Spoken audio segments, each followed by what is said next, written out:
Historically, the stock market is very bullish on the week of Thanksgiving. You have 3 full trading sessions. You have Thursday where the market's closed, and then you have a half day of trading on Friday.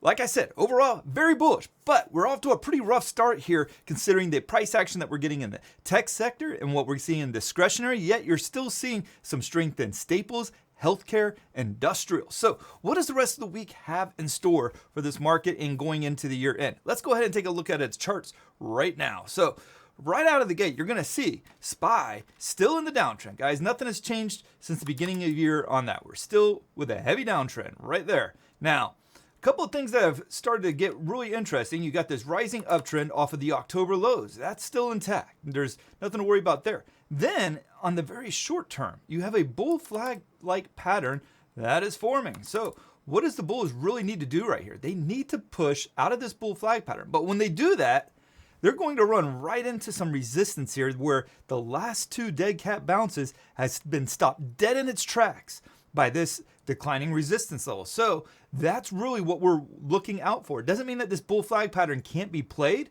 but if you're going to play it with the understanding that this is some serious resistance overhead that has continuously rejected price at every turn. Now, at some point in the future, the market's going to bust through this. That's just what happens with the stock market because over the course of time, the market trades higher. But in the short term, it could still offer up some resistance that's going to be a challenge for the market. Now, let's look at the Qs.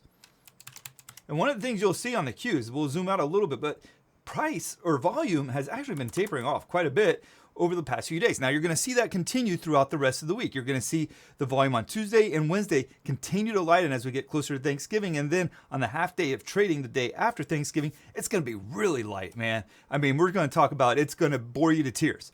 So don't expect a ton out of the market, particularly on Friday, the day after Thanksgiving. So on the NASDAQ, this one here has a little bit more problem going on here because you had this 284, 285 breakout level that it was holding until today, and then it broke below it today. So keep that in mind because what you want to see is this pullback, hold that support level. It wasn't able to do that. Now, it still has a really nice basing pattern, but it's going to be very important that with it breaking below that key support level, that it is able to recapture it tomorrow. Because the more time it spends below it, the more likely it's going to set up for a potential retest of the October lows. You also have the declining trend line here going back to January, still intact. It's not as well tested as the one that we just looked at on SPY, but it's still a trend line that you need to respect. Again, double bottom, pull back a little bit. Now, if I just take away this line right here, right? We delete that, and then we look at what this price action looks like over the last few days. Again, so not as clean of a bull flag pattern as we just saw on SPY, but it is a bull flag pattern. So the good thing is the resistance isn't right over the top of it like it is on SPY. There's a lot more room for it to run. It can run from 281 to 303, 304 before it runs into this major declining resistance. So break out of the bull flag pattern. You do that, you're talking about a move from like 286-ish all the way up to 303, 304 patterns, 303, 304 price level. So that's what you want to keep a close eye on.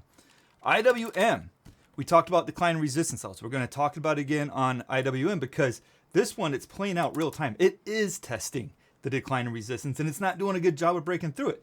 You can see last week we have multiple occasions where we tested this declining resistance level and we're not able to break through it.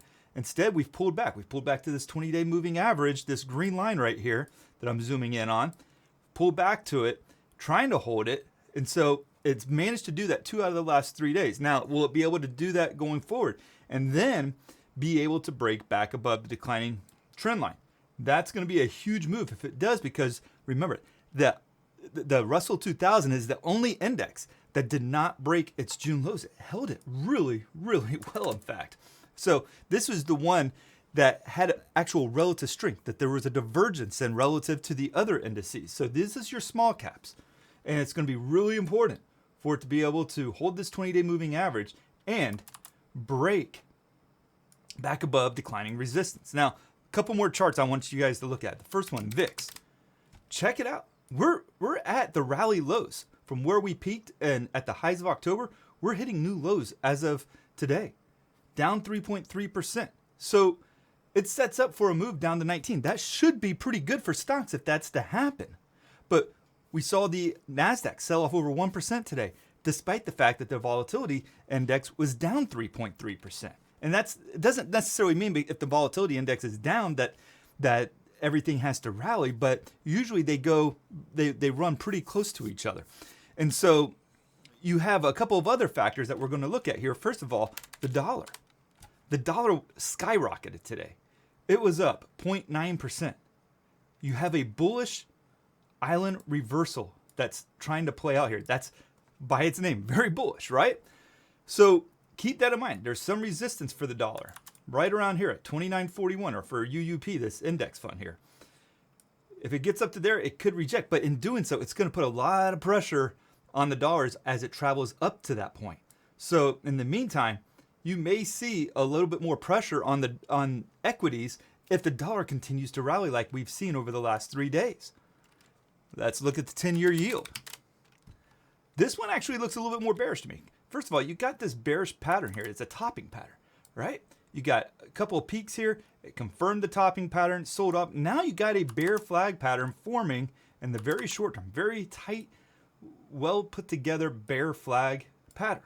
If it breaks to the downside on this one, it drops below 37.71, then it should start to play out to where we're looking at a potential move all the way back down to these September, October lows right here, where we get back down to like 3.56.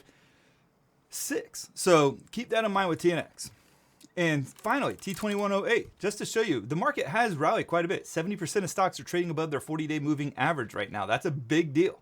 And oftentimes we get up to these levels here, especially in a bear market. That's where the market starts to have a little struggle, where it starts to question how much higher it really wants to go.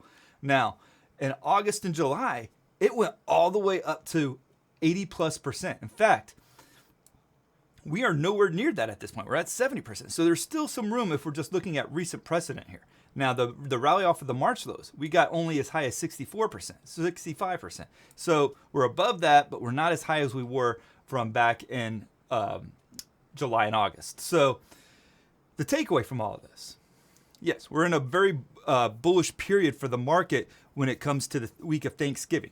A lot of traders, a lot of retailers hop into the market, and they tend to play to the long side. Now, what we have seen in a lot of your bear markets have passed, that not always does those Thanksgiving weeks play out to the upside. It tends to be very favorable during bullish markets, but bearish markets not so much. So keep that in mind. Keep that in mind. Yes, the VIX is falling, but you got the dollar rallying. So right now, what we want to really see going into the remaining days of this week, we want to see the dollar drop some. We need to see tech and discretionary start to rally. And when those retail numbers start to come out, we want to be able to see that it was a strong shopping week, or at least above expectations from what the market was expecting from a retail standpoint. If you enjoyed this video, make sure to like and subscribe, and make sure to hit the join button down below so you can get more of these members exclusive videos. I do a couple of videos every day for members. It's a really, really good deal. I encourage you to hit join and see for yourself just exactly how great of a deal that is. Tell me down in the box below, what's your plans for Thanksgiving? Are you going to be trading throughout the week, or are you just going to take a break this week alone and recoup? So thank you guys, and God bless.